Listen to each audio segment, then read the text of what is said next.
Like and subscribe to my channel and click the bell icon to get new video updates.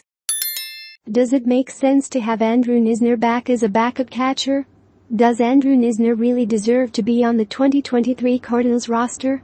It was first reported Thursday by Derrick Goold that Andrew Knizner had beaten Tres Barrera, who was not invited to the roster, for the backup catcher position. This was confusing news, as it was obvious to anyone watching the Cardinals that Barrera was going to outplay Knizner this spring, and gave him a run for the money. Knizner hits just .095, with 0 extra in his first 14 spring games, base hits and 0 RBI. Barrera also didn't average, but he recorded a high percentage on base, pulled 6 walks in 18 plate appearances, and was impressive defensively. In a small sample size, Molina would quit at the end of the season, and Knizner would got the first crack. Unfortunately, he didn't impress on the plate, hitting just a .215 in 293 plate appearances, over 100 appearances more than any other season, 25 RBI and 300 SLG, and his hard hit and line drive percentages were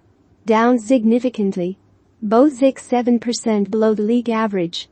So last season, Andrew got the playing time and opportunity to show the Cardinals he could be their #1 catcher, and it's obvious they didn't convince him when the team retired this offseason, signing Willson Contreras as main catcher for the next 5 seasons.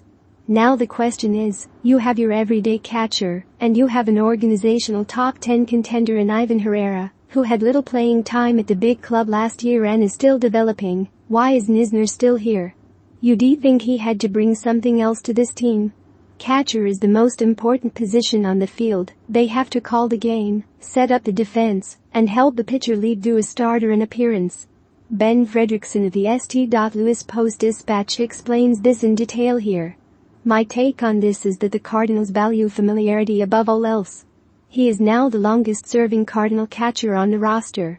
The front office asked Willson Contreras not to compete in the World Baseball Classic,